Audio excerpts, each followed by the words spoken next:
I can't see there it is. Okay, I will. Okay, so welcome everyone to this virtual community meeting to discuss NPA 2024-0016.02. At this point, we don't have any participants in the meeting other than the applicant and staff.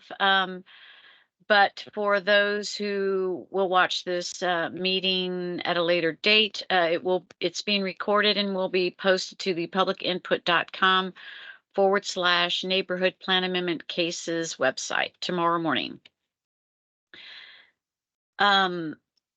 So actually, Mark Walters will be facilitating tonight, and I will do the presentation. Mark Walters is the case manager for the plan amendment case. Jonathan Tomko is the zoning case manager, and this is our contact information.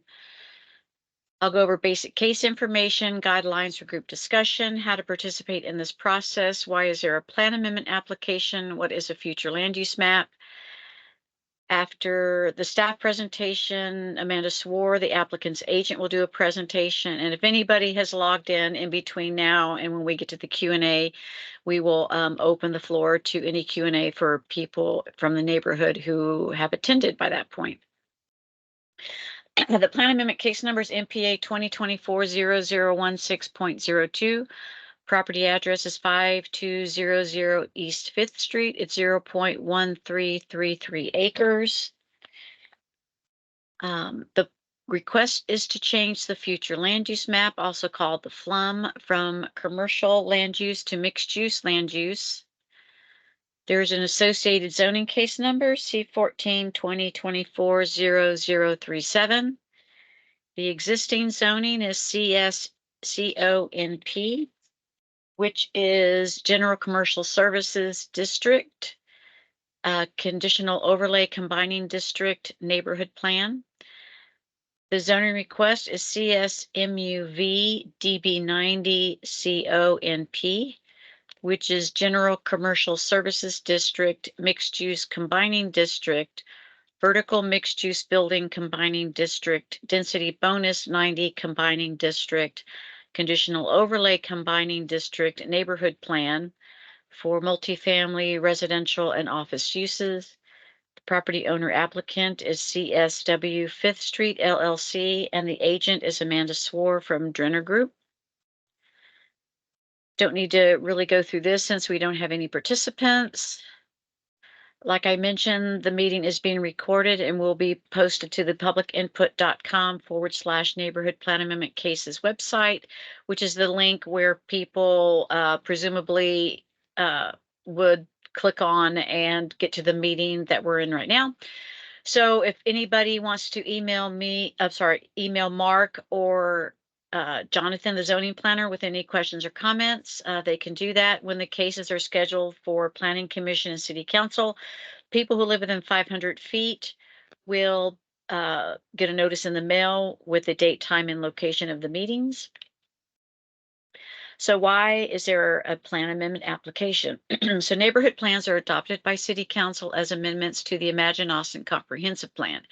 City charter requires zoning changes to be consistent with the comprehensive plan, and most neighborhood plan amendments are amendments to a plan's future land use map, also called a FLUM. And most neighborhood plan amendment applications have an associated zoning application.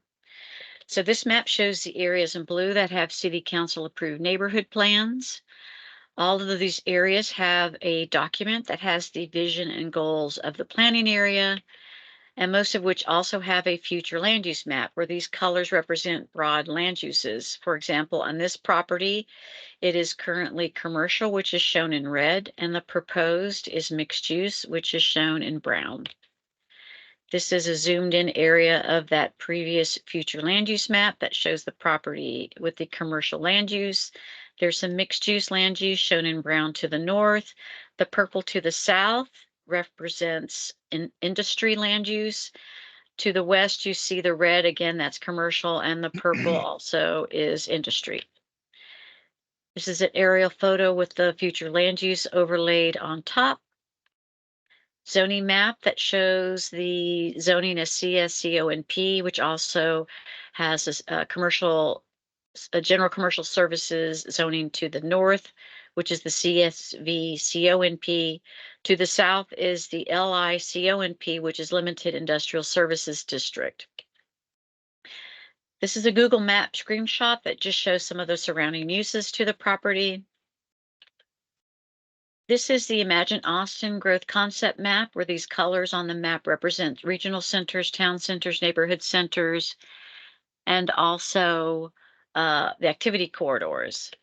So zoomed in on that map, the property is not near or within a activity center, but it is in between two activity corridors, which on the north side is East 7th Street, on the south side, East Cesar Chavez, and you can see Airport Boulevard to the right of the screen heading north.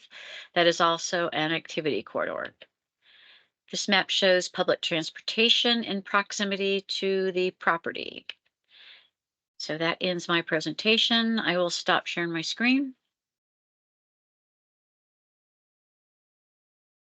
And I will start sharing mine.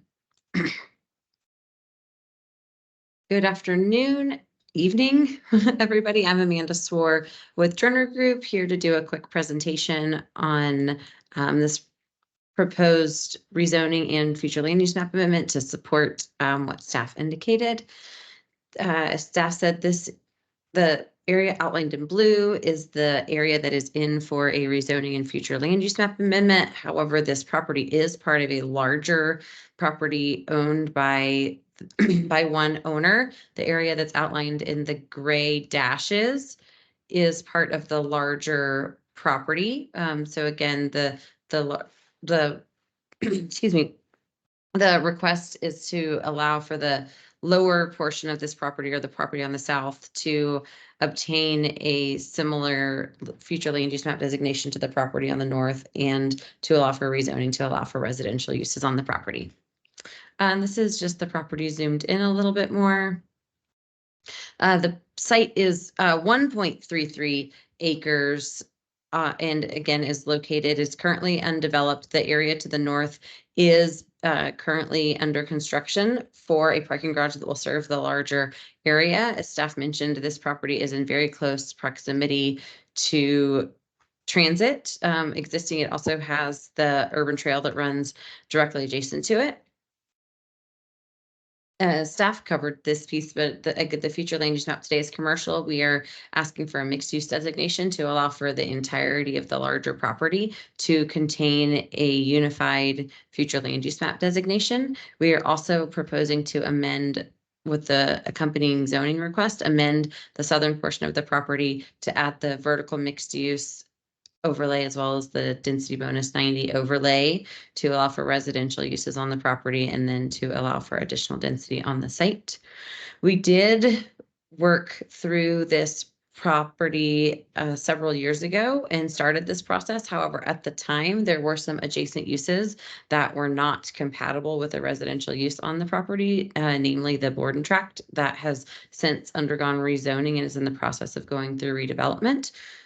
So we did take a look at that and make sure that there were no uses in the LI zoned areas that would hinder residential or mixed use development on this property. There are several prohibited uses on the site that we are proposing to carry forward. They are listed on the screen.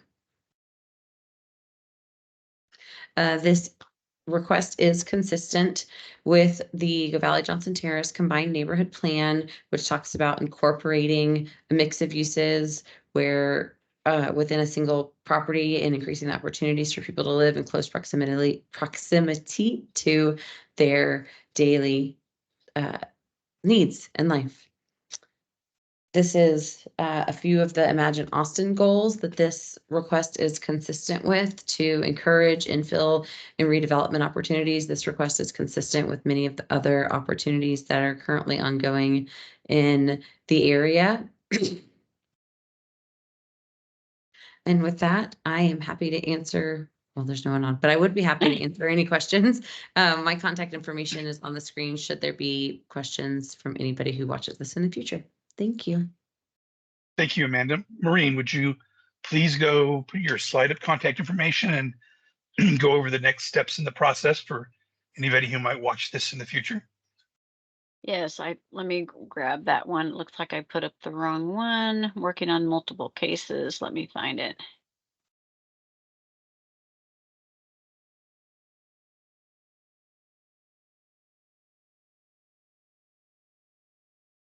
Hold on.